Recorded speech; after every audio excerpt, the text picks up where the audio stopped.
Good morning to you all, ladies and gentlemen. Welcome to the final day of our Elevator World India Summit. The first session will be the lift inspector training conducted by none other than Mr. Amanullah Md Haneef, the GM Quest PAPL Corp.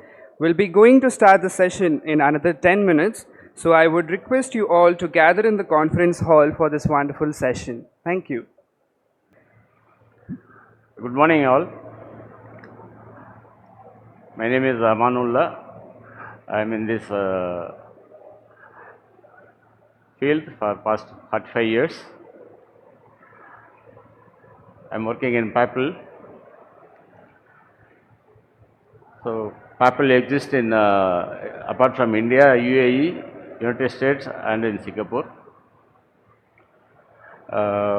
In Singapore, we are recently we have established.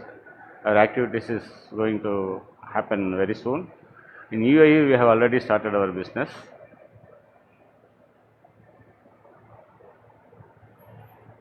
This is my brief introduction. I worked in various companies like Otis, Schindler, and Mitsubishi.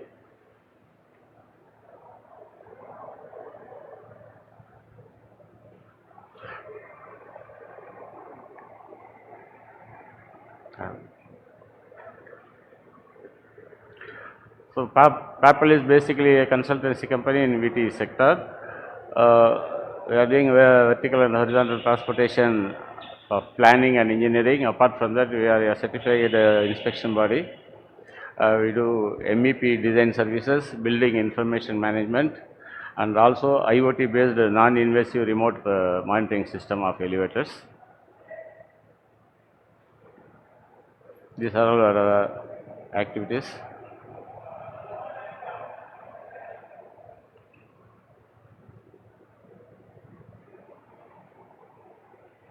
This is our present capabilities. We have done design work for 3 billion plus SFT.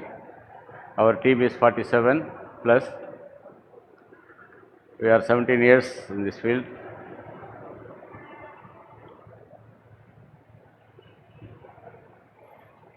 So these are all our accreditation. We are 17020 NABCB certified inspection body. Apart from that, we have ISO 9001 and we are the member of International Association of Elevator Consultants.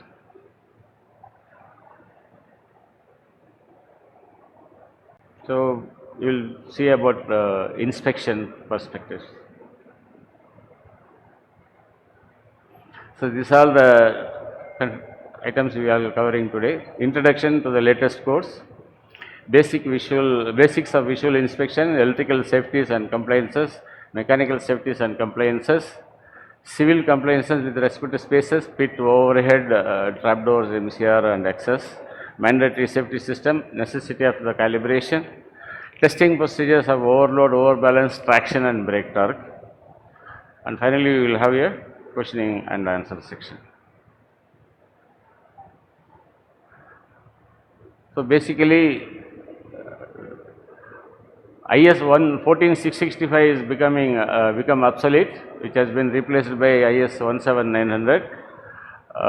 Currently, Part 1, Part 3 and Part 6 initially was released. The other parts are in process. So, this is basically based on ISO 8001, 8101 and 8102. So, this IS 17900 superseding all these codes, including maintenance of hydraulic lift and MRL lifts. So, just we will see what is the key differentiation with respect to functionalities. I am not covering here with all design aspects. We will see some key highlights. So, the added features in this new 17900 codes are unintended car movement, ascending car safety, engineering, emergency light alarm system, intercom, ARD battery monitor and about refuge space. And this code is not talking about the trapdoor on the car roof or the side panel, emergency door on the side with respect to rescue from the other car.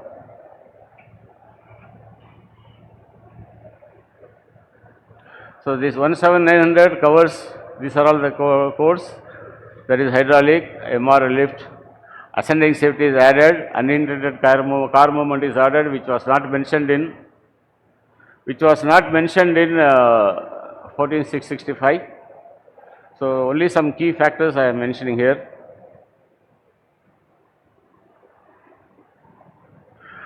In IS 14665, there is no direct instruction of having hydraulic buffer monitoring switch. It was mentioned indirectly like that in the amendment of 2000, part 3, section 1, whereas now it is directly specifically mentioned that every hydraulic buffer should have an electrical monitoring switch.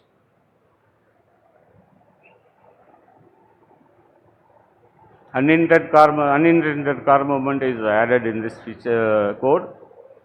So these are all the requirements.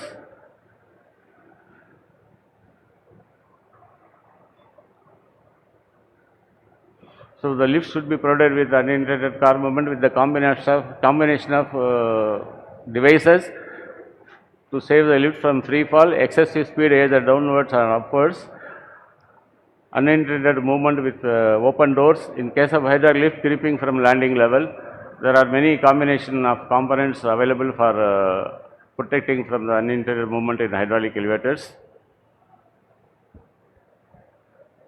So the lift shall be provided with a mechanism to detect and stop the unintended car movement away from the landing with the doors unlocked and the doors open due to any single failure of the lift machine or drive control system. This excludes the failure of ropes and traction shafts, including the sudden loss of traction. This is a table giving the combination of what kind of components and what kind of feature of unintended car movement is given. It is mentioned in the code.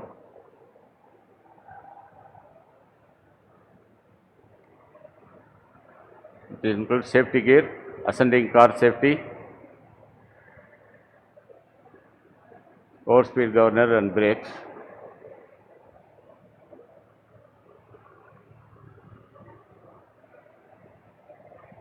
The ascending car overspeed protection is added in this code. So this means comprising speed monitoring and speed reducing elements that shall detect overspeed of the ascending car and causes the car to stop or at least to reduce its speed.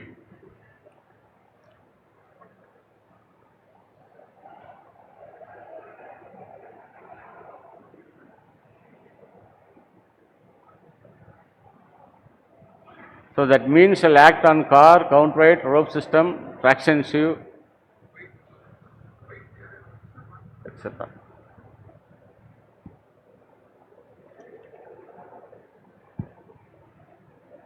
In emergency light 14665 was mentioning minimum light should be 1 watt for the minimum duration of 1 hour.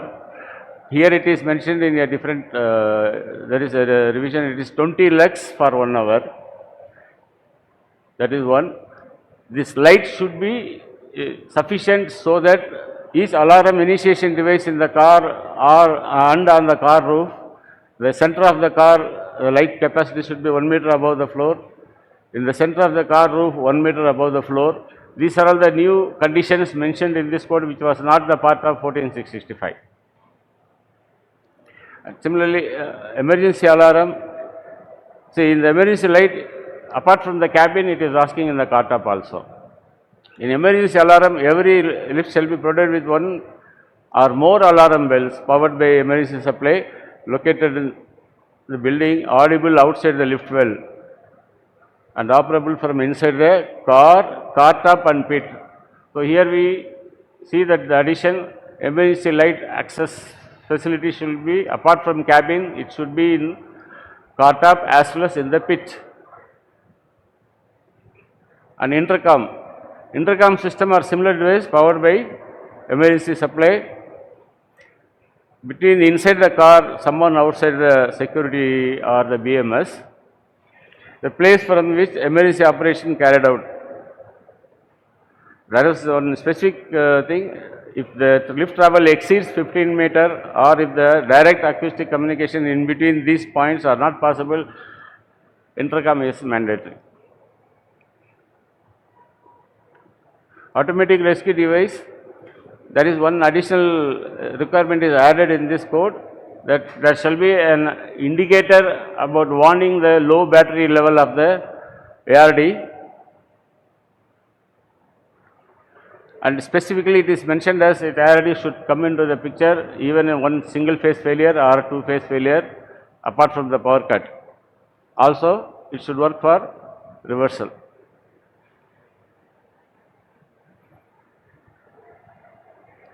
The car roof refuge space, it is clearly stated here, and the warning, these symbols should be pasted in the car top. This is a new clarity is given in the new code. So, whatever the available rescue space, refuge space available in the space, that has to be measured, and suitable warning tag should be provided in the car top, so that before entering the car you will know what is the space. So, what amount of care you have to take during the maintenance or any other activities. So, for upright 2 meter, for the crouching, if it is 1 meter, the suitable warning sticker has to be pasted on the car top. Similarly, in the case of pit, there are 3 different categories as given. So, appropriate stickers has to be provided. So, it should be visible before entering into the pit. From the outside, the person has to able to see and understand the sticker. Similarly, in the case of car top. This 0.5, 1 meter and 2 meter.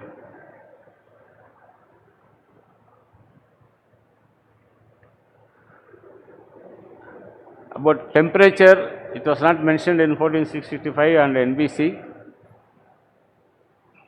In 17900 it is mentioned, but there is a difference. This 17900 is superseding hydraulic code also. The difference in hydraulic code is when the temperature reaches to the optimum level or is exceeding the desired level, the device shall stop the machine and keep it stopped as long as the temperature of the hydraulic fluid exceeds. But this statement may lead to a different understanding, that during the flight time from one floor to other floor, in between when the temperature rises, it can give an understanding of lift may commence emergency stop because the temperature exceeds. Though it is not mentioned directly, there is the possibility of that, but which is clearly mentioned in this new code, that it has to reach the level, open the door, then it has to go down on shutdown mode with the doors open condition, so that entrapment will not be possible.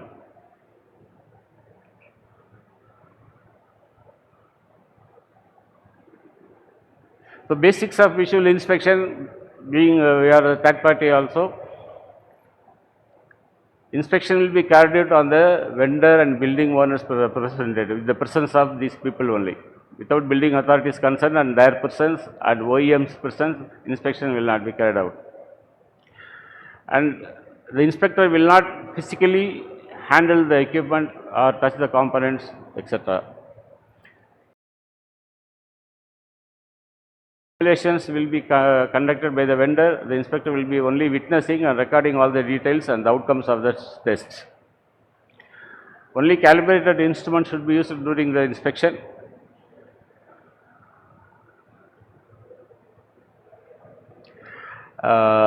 Is one of the main factor. Before you commence the inspection of the equipment, we have to check all the safety conditions. Primarily, the equipment is earthed in line with the requirement or not. We have to verify. So, here there is just an introduction. Actually, 14665 refers 3043 earth code, and NBC also mentions. But in NBC, there is a condition, Elevator should have separate earth pit, but also the NBC gives the relaxation when the earth mat or the grid earth is used. The elevator's earthing can be tapped from those grids separately. And 17900 refers to IS 732 in turn, that refers to IS 3043 of the Indian Earthing Code.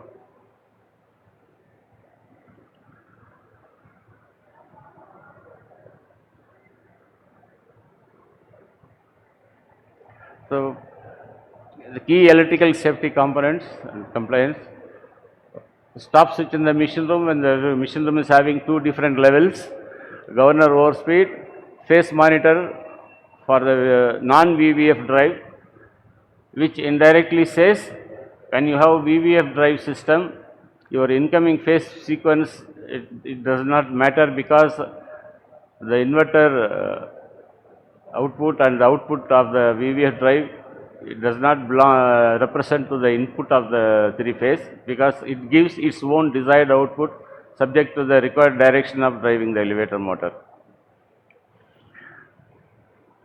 Car and landing door switch for both main and auxiliary doors, stop switches on car top in pits, safety gear switch, hydraulic buffer switches, governor pit pulley switch, up and down final limit switches in all the terminal landings, emergency doors on car top when it is provided, and PIS access door safety if it is available.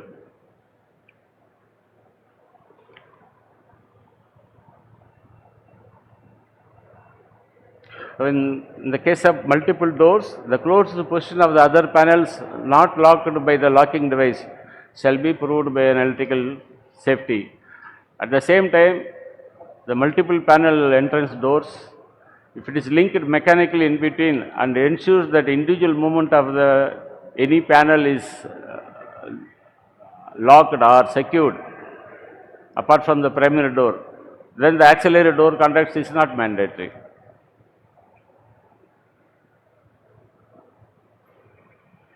It is the same case for a landing door as well as car door. Just a sample of earthing. The incoming earth has to be terminated on the earth bar. When in the case of earthing, all the earth wires should have discrete connections. No multiple wires should be used on a single earth bolt.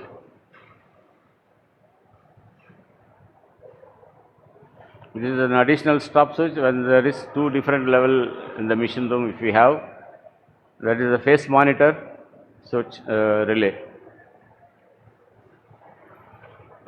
Two types of governor is mentioned here. One is for normal with machine room, another is without machine room, that is MRL, which is having remote cables to operate from outside for any test purpose and reset purpose. It is a car door.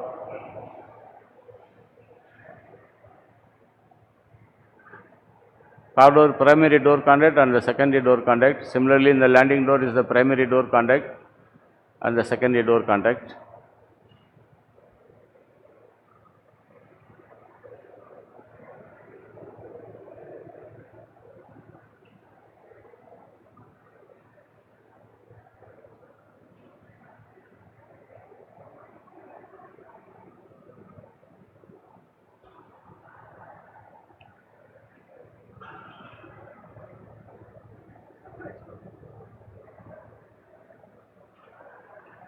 Sorry.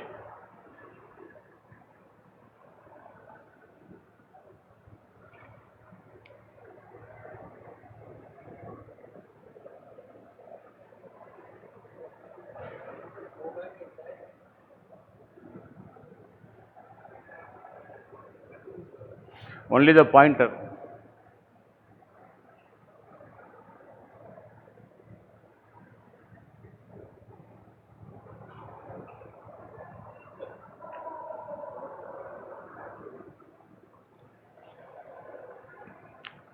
Remote angle on the.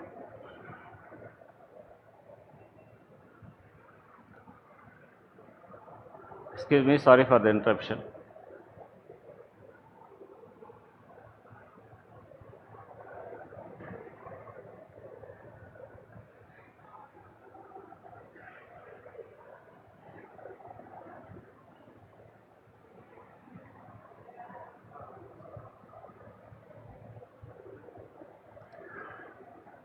Okay.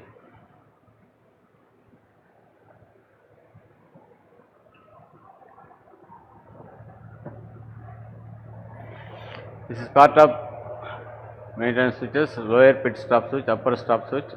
Upper stop switch should be accessible from the landing door. Here in the lower stop switch, you can see apart from stop switch, there are other maintenance and control switches, which is the requirement as per the latest code. Many OEMs started providing it. So, to represent that, I have provided the latest photo here. This is the electrical safety switch in the governor pit pulley. This is a safety gear mechanical link connection where the governor rope is linked, and the electrical switch for safety gear system. Hydraulic buffer with the electrical switch, which is mandatory as per the latest code. In the previous code it was mentioned, but not so directly. These are the terminal safety limit switches. Limit switches is the activating cam. When the car top exit door is provided, it should have electrical switch for that. So, there are two situations, open and closed condition is mentioned here.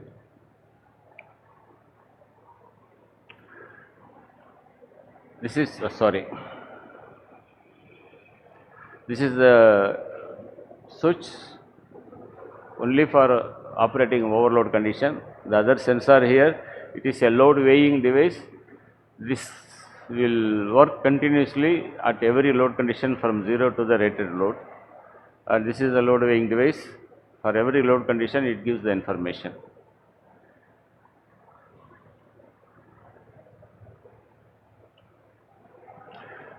In terms of mechanical safety, these are all the key elements. Machine brake, traction, which is provided through the drive sheave with ropes, governor overspeed, safety gear, fall device in case of hydraulic elevators, door mechanical interlocks, running clearances, car and counter buffers and run by, and all the enclosures. We have seen in the electrical safety itself, when there are multiple panels, there shall be a mechanical interlock connections in between the panels. When it is provided, then the auxiliary door contacts can be exempted. When there is no access door to pit, other than landing door, door lock shall be reachable safely within the height of 1.5 meter and a maximum horizontal distance of 0.8 meter from the pit. This was not mentioned in the previous codes. It is giving a specific guidance that a maintenance person, when it goes to pit and he lock the doors, he cannot work with the doors open condition.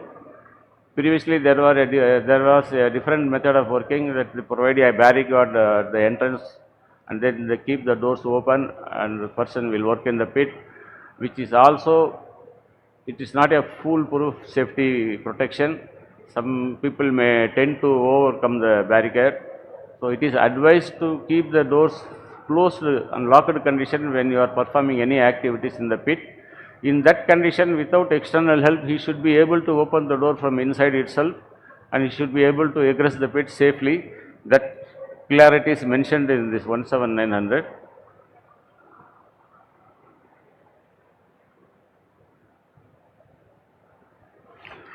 Access door safety is not mandatory when it leads to any, when it is not leading to any hazardous zone. If you are accessing the pit and you have sufficient space, then the electrical safety switch for the access door is not required, especially for the pit access, but there shall be a stop switch accessible closely from the entrance.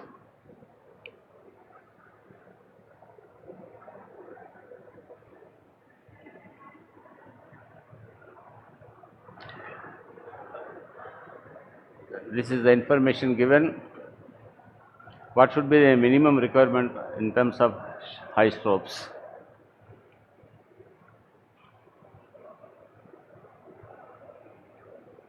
The number of suspension ropes shall not be less than 4 if it is 8 mm dia, and shall not be less than 3 for 10 mm.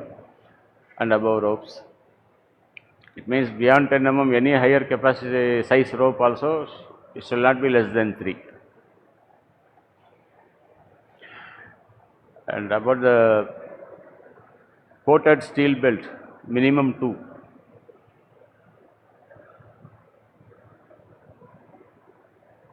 The wave shall not have automatic reset type, requires intervention of competent person to reset the same. That is, in case of coated steel belt, there should be a monitoring device to ensure the physical condition of the heist belts, which is mandatory. The traction, the brake should have the capacity of holding rated load plus 25%. So, how will you ensure that? With this 125%, the average retardation of the car shall not exceed and resulting from operation of safety gear or stopping on the buffer. All the mechanical components of the brake which takes part in the application of braking, the braking surface shall be installed at least 2 in set. That is, the brake should be always in 2 in set. Any individual set, one single portion should be capable of sustaining 125% of the rated load. That is specifically mentioned in this code. This is a brake, electromagnetic brake coil, which is having a monitoring switch to ensure the operation condition, whether the brake is applied or opened. This will be monitored through these switches. And you can see there are two disc brakes. Here also two arms are there. So, these brakes should be, even a single set should be capable of sustaining the 125% of rated load.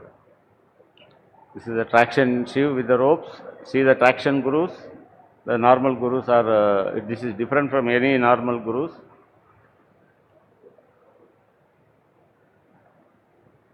This is coated steel belt.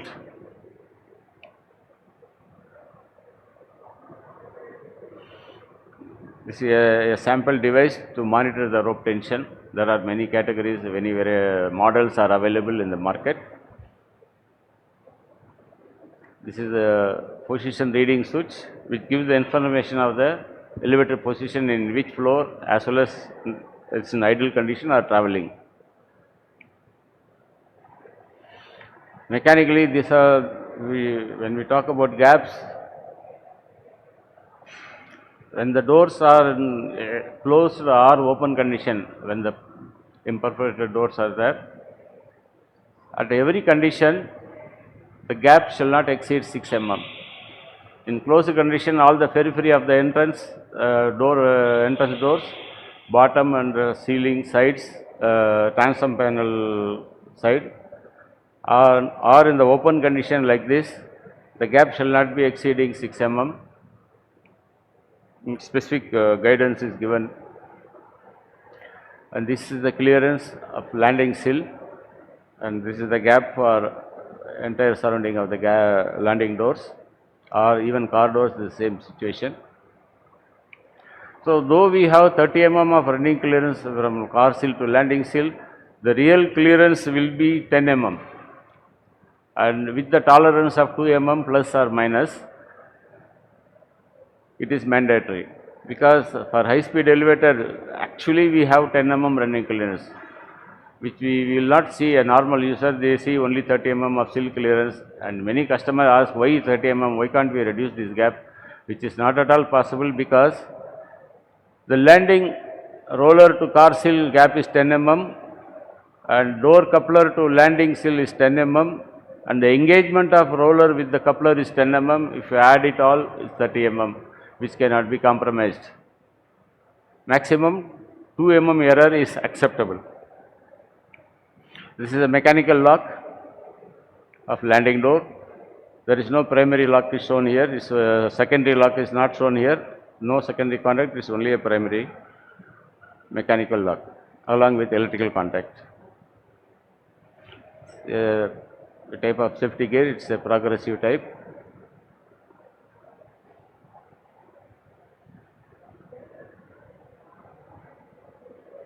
So these are all the parts comes under mechanical safeties.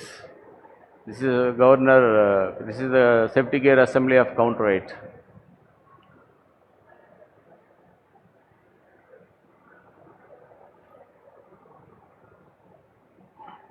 A normal car frame safety gear and a safety gear mechanism arrangement for a cantilever car, mostly which is used in MRL in some models and some places in hydraulic elevators with 1:2 roping side traction.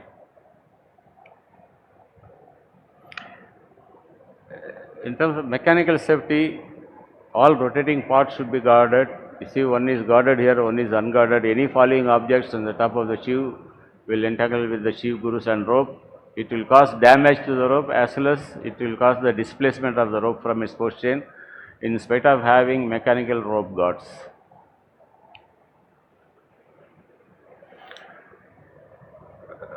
This is the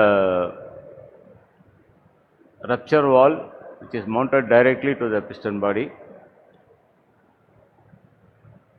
This is the mechanical safety arrangement provided in hydraulic elevator in spite of any damage into the hose or any system. You will not lose the pressure when the reverse flow of the oil is exceeding the limit, the rupture valve will come into the picture. Similarly, like safety gear in the mechanical traction elevators, in hydraulic elevator, rupture valve provides the same safety and stop the elevator movement. This is a PAL device. It's explained here in normal condition how it is operating when it is locked. Mostly this PAL device we are not seeing in many of the elevators in our regions, but it is highly recommended.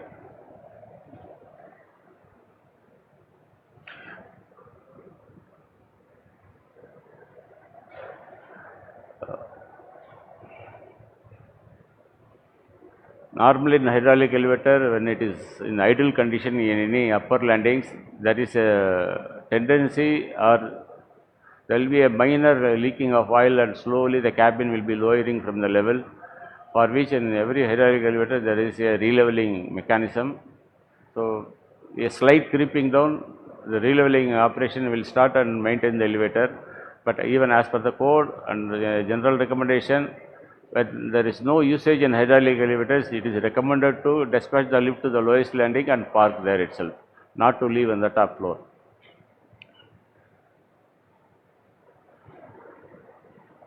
When you have more than one elevator in a building, it is mandatory that you have to identify all the equipment at every places, right from machine room, car top, cabin, inside, outside.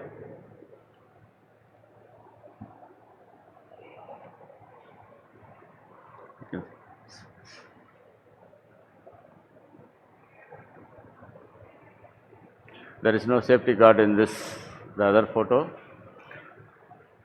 We are not supposed to enter in such pit for any kind of activity. Safety guard is mandatory. Counted screen guard. Counted screen guard here is there, but still the requirement of counted screen guard is the bottom portion of the screen guard should cover or overlap the top of the buffer when it is in compressed condition, not in the retracted condition. Then from the pit floor, the top portion of the counted screen guard shall not be less than 2 meter. You can see in this photo, which is not complying actually, the height is less. This is a car tow guard in the left, and that is landing tow guard. The minimum height of the car tow guard should be 750, and landing tow guard is there.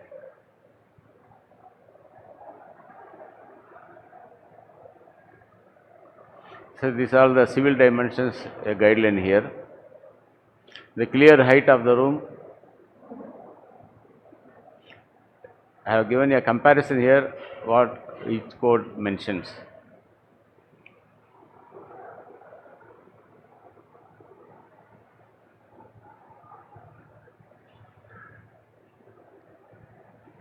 There is one important factor here. In my experience, I have seen some of the buildings, there is a common wall separating the machine room with water reservoir. which is totally forbidden, which is clearly mentioned here. There shall not be any common wall slab between machine room and any water reservoir, which is every code strictly says this. In sprinkler operation should be possible only when the elevators are in a floor and the supply of the elevator is switched off. So sprinkler cannot just like that function when the elevator is in energized condition or in the motion condition. So when the sprinkler systems are used, activation of sprinklers should only be possible when the lift is stationary at landing and electrical supply of the lift, lighting circuit automatically switched off. So there shall be some control, monitoring and interconnection between the sprinkler and the other electrical equipments where the sprinklers are provided.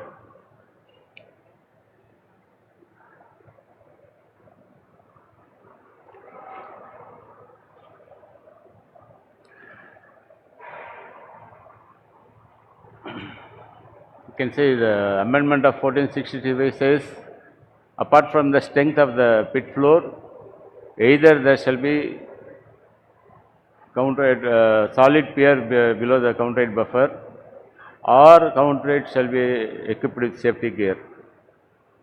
But NBC says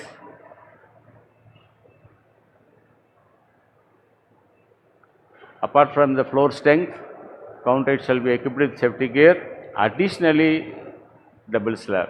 So there is a key difference between these two. The new code also follows the NBC. The counterweight safety gear should be there, additionally double slab is required. And for pit access door, a single stop switch within the horizontal distance of 0.75 meter from the access door.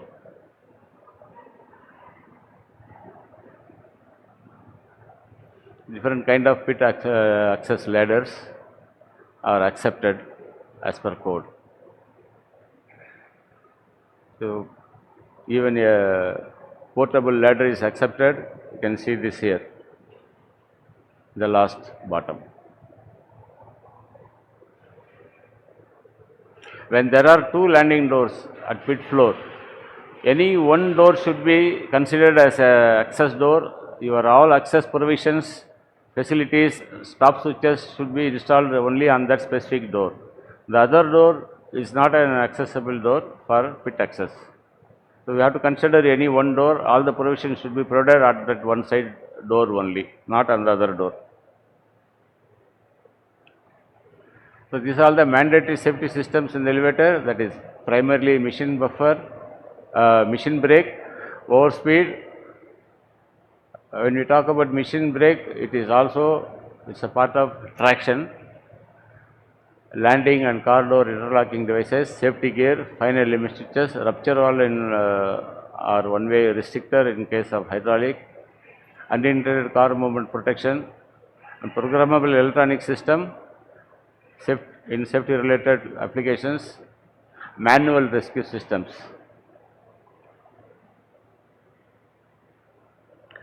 There is one additional requirement in this new code. A permanently installed inspection control station should be provided in all refuge spaces, which I have shown a photo in our past slide in the pit.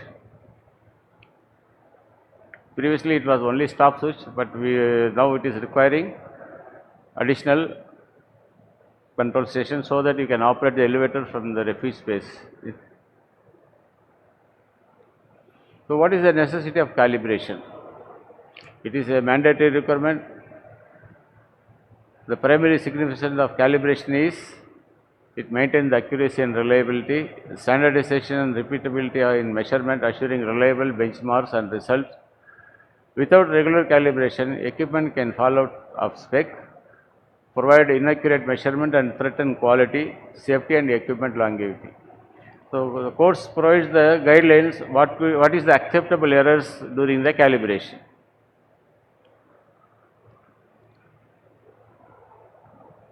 Plus minus 1%, 2%, 5%, for voltage and currents, temperature, flow rate. So, a calibrated instrument will provide a standard result. With that, the acceptable, there will not be any dispute from different other instrument.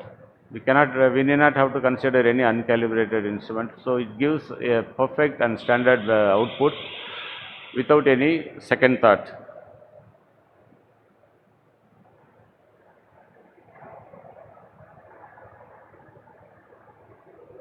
Overload shall be detected at the latest when the rated load exceeds by 10% with minimum of 68 kg. User shall be informed by an audible and visible signal in the car. Power operated door shall remain open. Manual operated door shall remain unlocked. It seems even if you close manually, it should not be locked. So, both audio and visual warning is mandatory in overload condition. With the balanced load, the motor current should draw the same amount in both direction of travel. Then we can confirm that the elevator is overbalance is perfect. The brake torque on its own shall be capable of stopping the machine when the car is traveling downwards at the rated speed with the rated load plus 125%. So, we have to run the car with 125% of the rated load in down direction, and it should be capable of stopping. Traction shall be checked by making several stops with the most of severe braking compatible with the installation. At each test, complete stoppage of car shall occur, ascending with the car empty in upper part of the travel, descending with the car loaded with 125% of the rated load in the lower part of the travel. The idea of upper part of the travel is the shelf weight of the high stokes also is considered here. So, the extreme load condition only will be in the closer to the terminal landings in either the case.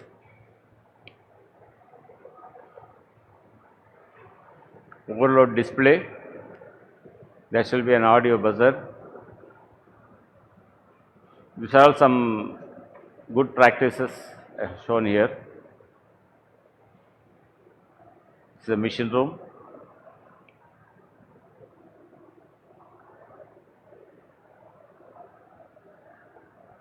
Identification of power main switches, trapdoor with stripe marks, warning stripes.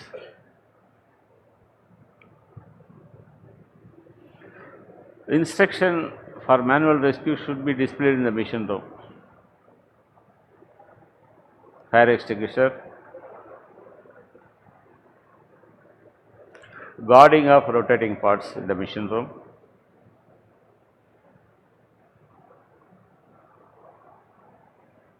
There is one thing is mentioned here. The guarding parts should be in such a way that through the guard, the internal parts should be visible for the purpose of inspection. It means the rotating parts are visible and do not hinder the examination and maintenance operation. That is the way the guard should be, but in this case it is not complying. Here also it is not complying, the last.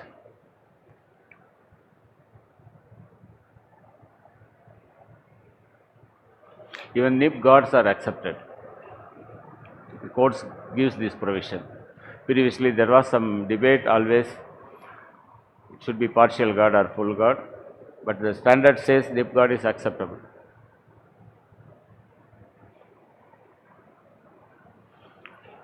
Floor position reference.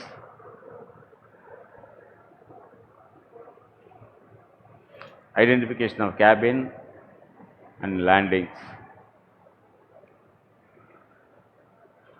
So, basics of visual inspection,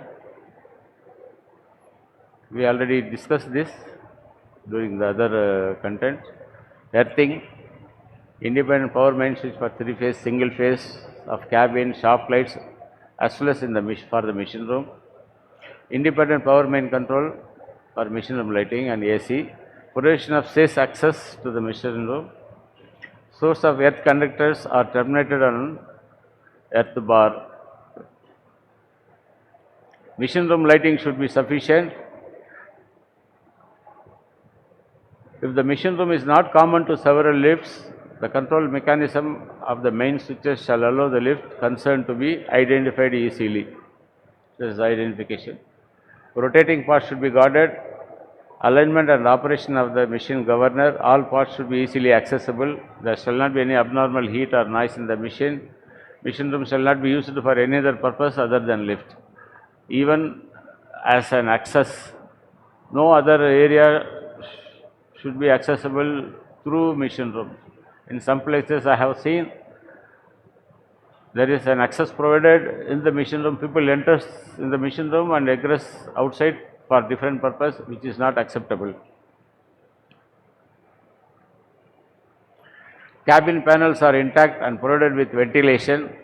Provision of fan and ensure sufficient air circulation. Gaps around all sides of car and hall doors shall not be more than 6. When more than one lift in the building, all cabins should be identified. Cabin instructions should be provided with do's and don'ts. Position display should be provided. Cabin riding should be smooth without any X, Y and Z axis jerks. Car sill to landing sill gap shall not exceed 30. Metal body of the car of all and all electrical components should be earthed. In many places which is not happening, in those days it was wooden cabin, the earthing practice was not there. Nowadays all the elevators are metal body cabin, but individually earthing the car metal body is not being taken care. We are finding this in every inspection, most of the inspections. Apart from earthing all the car components, the car metal body should be earthed separately. Car top should be strong to withstand the load. Highway should be fully covered from all sides without any kind of through hole openings. Pit should be dry and clean. There shall be an access if below the pit, the conduit should be provided with safety gear. Thank you.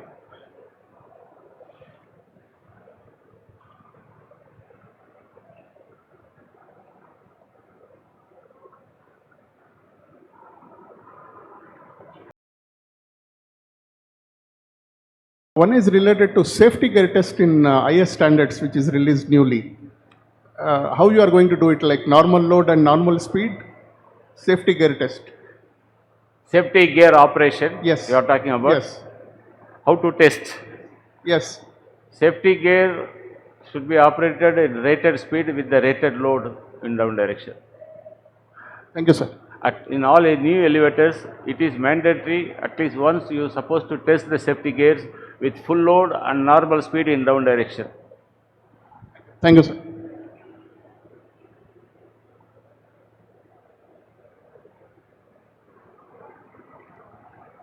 Hello, sir.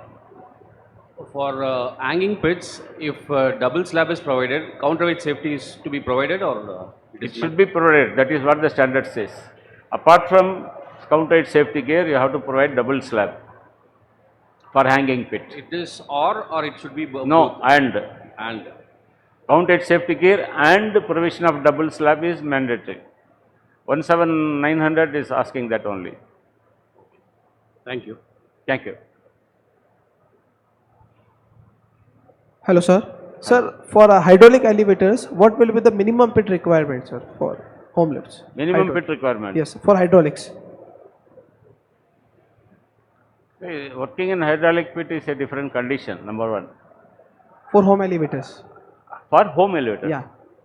The home elevators 500 pit is accepted everywhere, even for traction elevators. But the safe working procedure in such low pits are different. The standard pit access safety procedures will not be applied there. For example, in hydraulic elevator, when you want to perform any activity in the pit or in the bottom of the car, that elevator, there should be a stand, a jack permanently available in the pit. It is mandatory. So when you happen to access to the pit, you provide the stand, support the cabin so that it will not be lowered in spite of losing the pressure in the piston. That provision, if you once provide, then only you can access the pit. This is the basic requirement. Even for 500 pit depth, this is acceptable. And sir, what about the overhead for the hydraulics? Overhead for hydraulics, you should have minimum rescue space. Rescue space, sir, for all the overhead, sir. I'm asking for the Overheads only I am talking. rescue If you space. happen to travel in car top, you will be operating in maintenance. When the elevator goes to top floor, Yeah. say assume in level, Yeah. that is no counterweight, correct? But there is a cutoff limit. From that cutoff limit, the overhead slab should comply the minimum rescue space criteria. So that accidentally, if the elevator reaches the top floor, the person in the car top, even he can lay down or crouch to secure himself from crushing. So that minimum refuge space we are discussed about, that compliance is applicable there. Okay, sir. There Thank is you, no sir. compromise in that. Thank you. Hello, sir. Hello, sir. Do you know that is there any software in India who record this type of test cases, the safety test? Sorry, I didn't got you. We do we have any software on which we can record the safety test? And For recording safety Yeah. test, is there any specific software? yes.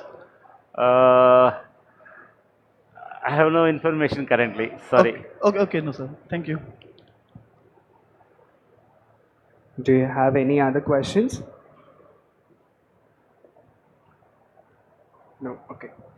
Uh, Thank you so much, sir, for this training session. It was really a pleasure having you here. Thank you. Your Thank you. dedication, expertise, and passion for excellence have left us an incredible mark on each one of us gaining skills in the elevator industry.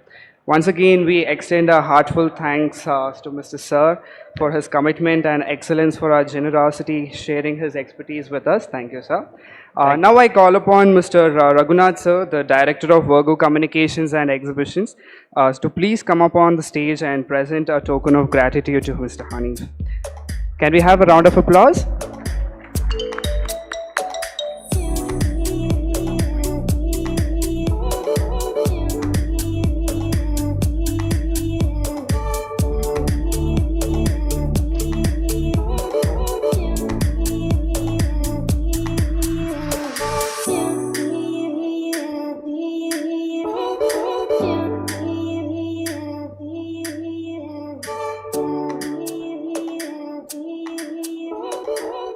Thank you so much, sir. Thank you. Yes. It's fine.